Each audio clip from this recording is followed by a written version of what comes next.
allergens! Hey everybody, welcome to Allergies Bites. But tastes good! We are doing a gluten-free, dairy-free, egg-free. We're doing a vegan. Let's just put it out there. That's what we're doing today. You've really narrowed it down, haven't you? Absolutely. Is it leafy? It's leafy. It's right behind us. We're making beet leaves. And we get to beat up a leaf? Beet Leaf Chips. Ah! So actually this is his specialty to make. That's my specialty. He will guide you through the first part. Oh goody! So let's get her going. Okay, so I got some beets that I just pulled out of the garden. Looking pretty good. And all we need for this recipe is the tops. Blech. So we're just gonna cut them off. Give it a haircut? Absolutely. Don't throw these out. These are amazing too. We'll do another video later with those. With the beets? With the beets themselves, yeah. So this is one thing that I came up with because everybody was into kale chips at the time. And no matter how I tried, I just could not eat kale chips. They just, I don't know, there was just something about kale. It bothered me. And then I found out later, I'm allergic to them. And I'm like, okay, that makes a lot of sense. So, because I tried organic, I tried this kind, I grew some. Yep. And I used the ones that we grew here, and no, nothing would work. Yeah, and you thought I was the one that was allergic to them. Yeah. We read it backwards. Yep. And I can't get enough of them. Oh man. I love them. He loves these kind of chips. So what you want to do is actually take out the weird colored leaves. And all the stems? Well, that's not my job. The long stems? That's not my job. But yeah, so I started thinking, you know, there's got to be some other way that like I could eat chips like this. This is back when we were paleo. Yeah. And that's when that idea came up about doing beet chips this way. So... And you don't have to use beets, do you? Well, we are. We are? Well, you could use... Oh, we've used Swiss chard, we've used... and the ones that are very old are like really tough. We'll just put those aside too. We've used Swiss chard, we've used... Oh, man. Like any kind of a leafy... Top? Cabbage type top we've used. Okay, so you just want to make sure there's no spiders and no gremlins and things like that in here. It's just straight water. I haven't put nothing in it, and we'll let Chance do his part. You had one job! Take two! Do that again. So I'm not behind this. I'm not back here all the time. Okay, try this again. So, you just take your leaf, and you have your vein. You just pinch at the base of the leaf, and you pull. And you get most of the vein out that way. You don't have to worry about the rest. You just pull that out, and then that's it. You just throw it into a salad spinner. See, this is easier than what I did. I used to take a knife, and I used to cut the vein out all the time, like the stem out. And then one day he's like this, I'm like, I ain't doing that no more. This job's yours. There we go. Okay. So, you go, you just put it into a salad spinner and you let her rip.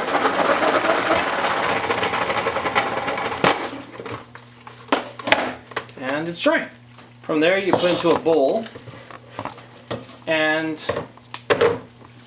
you just tear it up into smaller pieces. Not too small.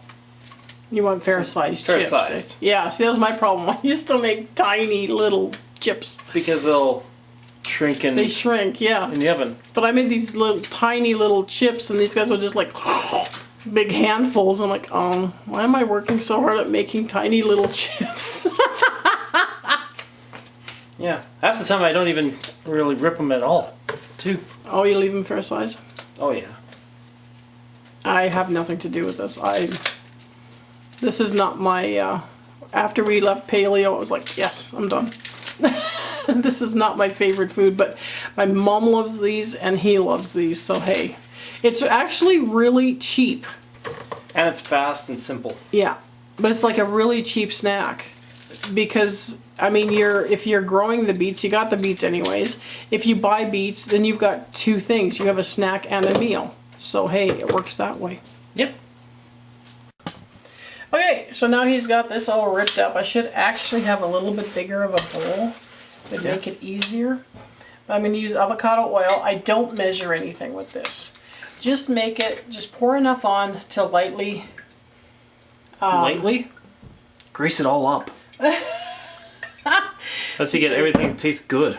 Yeah, actually it does help. Salt, same thing. Lots of salt. And onion powder is their favorite. Yeah.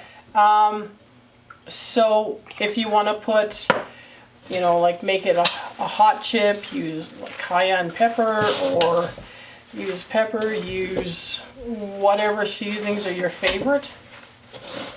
Just mix them up. Or you could use butter, melted butter. You could. I've never done that. Yeah. I've used coconut oil and I've used avocado. I mostly use avocado. Yeah. Okay, and then we'll put it on our pan. Just try to have a big enough pan that you can spread it out. Our oven is at 350 degrees, so we can bake these guys. Make them nice and crispy. Yeah. And make sure you just spread them out really nice. You're gonna have lap over, but we're gonna be stopping it every 20 minutes. Okay. To stir them around and break them apart. And the crispier they are, the better they are. Well, sometimes you get like a little kind of a soft, soggy spot. Yeah. In them too. And actually, that's not bad. Not bad. Okay.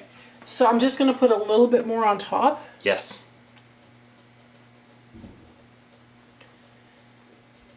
Okay, there's a little bit of onion powder. And a little bit more salt? And a little bit more salt. I've kind of overdone the salt in the past on top. Mom's like, whoa, that is really salty. I'm like, sorry. I didn't mind it. Yeah, I know, you don't. You eat salt blocks for breakfast. Okay, so there you go. We're going to put it in the oven and we'll be right back. That should be on a t-shirt. Looks like deflated leaves. Yeah. Okay, so it's been 20 minutes, so we're just going to fry them up and flip them over and spread them out a little bit more. Looks like you're trying to saute them. They're really hot, so be careful.